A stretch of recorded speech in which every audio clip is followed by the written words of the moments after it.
வணக்கம் நண்பா. நடிகர் ஷாம் அவர்கள் நடித்து வெளிவந்திருக்கும் திரைப்படம் அஸ்திரம்.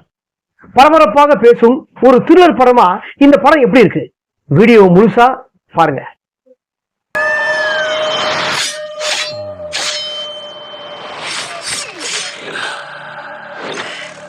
இன்ஸ்பெக்டர் அகிலன், இப்ப நீ ஒரு கேஸை ஹேண்டில் பண்ணிட்டு இருக்கல, அத பத்தின பெரிய இந்த கதை 1978 அமெரிக்கா நடந்த உண்மை சம்பவத்தை தான் டைரக்டர் அரவிந்த் ராஜகோபால் படமாக்கியிருக்காரு.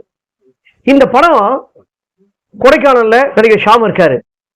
அவர் எந்த கேஸ் அவர் எடுத்திருக்காருன்னா, கொடைக்கானல் பார்க்கல திடீர்னு வந்து ஒரு நபர் வந்து எல்லா பப்ளிக் மேலே வந்து நிற்கிறாரு. அவர் நின்றுட்டு கத்தி எடுத்துட்டு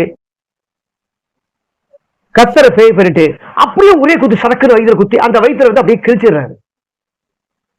அந்த வயிற்று அப்படியே கிழிக்கும் போது இதுவாயிறாரு. இது வந்து எல்லாரும் பாக்குறாங்க, அது தற்கொலை தான் எல்லாருக்கும் தெரியுது. இந்த கேஸை வந்து நடிகர் ஷாம் அவர்கள் விசாரிக்கிறாரு. ஆனா நடிகர் ஷாம் வந்து வேற ஒரு மர்ம கும்பல தாக்கப்பட்டு வந்து ஒரு ரெஸ்ட்ல இருக்கிறாரு. ஆனா என்ன ஆச்சுன்னா, சென்னையில இதே பேட்டர்ன்ல அடுத்த ஒரு கொலை,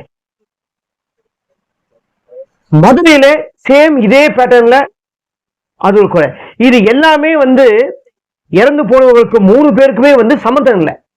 ஆனா 3 பேருக்கும் சம்மந்தம் இல்லை. ஆனா நடந்த கொலை எல்லாமே வந்து ஒரே பேட்டர்ன்ல எடுத்திருக்காங்க. எல்லாமே ஒரே பேட்டர்ன் தான் இருக்கும். ஒவ்வொருத்தரும் வயிற்றை வந்து குத்திட்டு அந்த வயிற்றை வந்து இப்படி கிழிக்கிற மாதிரி தான் இருக்கும். எதனால வந்து அவங்க வந்து அவங்களே தற்கொலை பண்ணிக்கிறாங்க? அவங்க பின்னாடி யாரு இருக்காங்க? அவங்க தற்கொலை பண்ண வேண்டிய காரணம் என்ன? இதைதான் நடிகர் ஷாம் வந்து ஒரு போலீஸ் அதிகாரியா இருந்து விசாரிக்கிறாரு, என்ன நடந்ததுன்னு. இந்த படத்தை வந்து ஒரு பரபரப்பாவே வந்து நம்மளை வந்து ஒரு த்ரில்லராகவே கொண்டு போயிருக்காங்க. அதே மாதிரி இந்த படத்தை வந்து சொல்லப்பட்ட விதமும் வேற. அதாவது இந்த படம் வந்து ஒரு கேமை வந்து மையக்கருவா வச்சுதான் இந்த படத்தை வந்து எடுத்திருக்காங்க. அதாவது ஜப்பான்ல வந்து மன்னர் காலத்தெல்லாம் பாத்தீங்கன்னா, மன்னருக்கு எதிராக ஏதாவது வந்து யாராவது போராட்டம் பண்றதோ, யாராவது வந்து அவங்களோட சிப்பாயே வந்து அவங்க பக்கத்துல வந்து யாராவது செஸ் விளையாட சொல்லுவாங்க பாருங்க, விளையாட்டு விளையாட சொல்லுவாங்க. அந்த டைம்ல ரெண்டு மன்னரும் சிப்பாயும் வருவாங்க. ஆனா சிப்பாய் வந்து ஜெயிச்சிட்டாருன்னா, ஆனா கண்டிப்பா வந்து மன்னரே எடுத்து வந்து ஒரு சிப்பாய் ஜெயிச்சிட்டானே அப்படின்னு சொல்லிட்டு மன்னருக்கு கோவம் வந்து சிப்பாய் வந்து தண்டனை கொடுத்துருவாங்க. அந்த தண்டனை எப்படி இருக்கும்னா, அவங்களே கத்தில குத்தி அந்த இடத்துல வந்து வயிற்றுல கிழிச்சுப்பாங்க. இது வந்து மன்னர் காலத்துல நடந்தது. ஆனா மன்னர் காலத்துல நடந்ததை இப்போ இந்த காலத்துல வந்து எப்படி இதே மாதிரி வயிற்றுல குத்தி இதே மாதிரி கிழிக்கிறாங்க? இது எதனால நடந்தது? இததான் வந்து பரபரப்பா இந்த படத்தை வந்து எடுத்திருக்காரு. டைரக்டர் ரொம்ப அழகா இந்த படத்தை கொண்டு போயிருக்காங்க.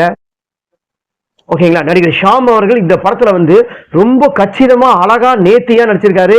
இந்த படம் அவருக்கு வந்து ஒரு கண்டிப்பா டெஃபரண்டா ஒரு கம்பேக் அப்படின்னு சொல்லலாம்.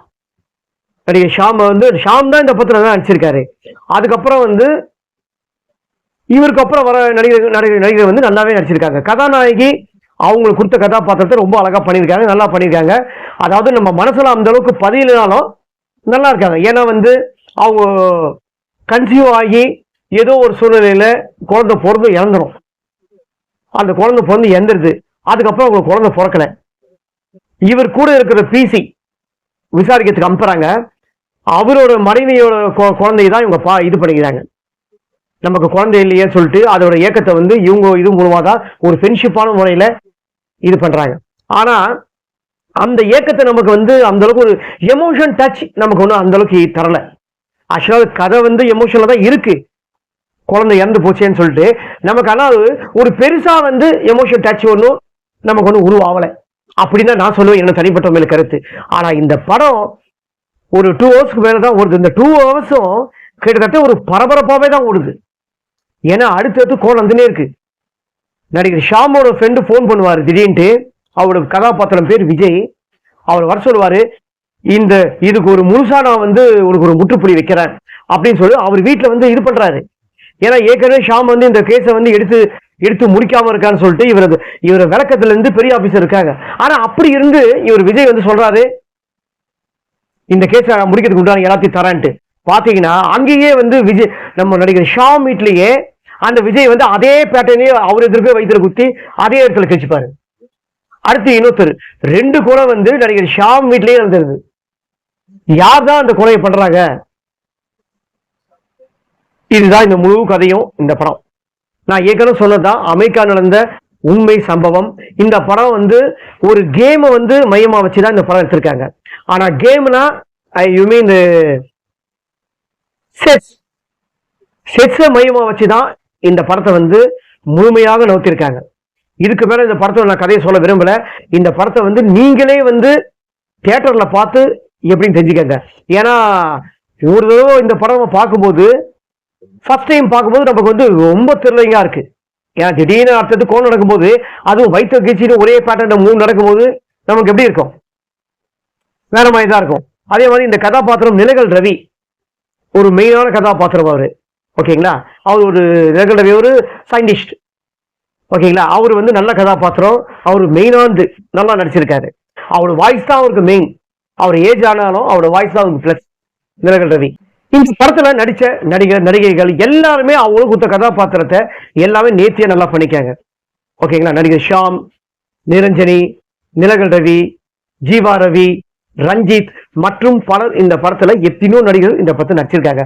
இந்த படத்தோட இசை KS சந்திரமூர்த்தி ரொம்ப அழகா பண்ணிருக்காரு. பேக்ரவுண்ட் மியூசிக்லாம் ரொம்பவே நல்லா இருக்கு. இந்த படத்தோட 2 சாங் வந்து ஒரு சாங் வந்து தியேட்டர்ல பார்க்கும்போது அந்த சாங் நல்லா இருக்கு. இந்த படத்தோட கதை, திரைக்கதை, வசனம், இயக்கம் அரவிந்த் ராஜகோபால். த்ரில்லர் படத்தை எப்படி ஒரு கொண்டு போடுவோம் அந்த அளவுக்கு ஒரு கொண்டு போயிருக்காரு டைரக்டர் அரவிந்த் ராஜகோபால். த்ரில்லர் படத்தை யாராவது பார்க்க விரும்புறீங்களோ அவங்க எல்லாரும் இந்த வாரம் ரிலீஸ் ஆன திரைப்படம் அஸ்திரம் படம் தியேட்டர்ல போய் நம்பி ஒரு தடவை பார்க்கலாம். இந்த வாரம் ரிலீஸ் ஆன திரைப்படம் அஸ்திரம் படத்தின் திரைவிமர்சனம். நான் கொடுத்த தகவல் உங்களுக்கு பிடிச்சிருந்தா மறக்காம கமெண்ட் பாக்ஸ்ல உங்க கருத்தை வந்து தெரிவிங்க.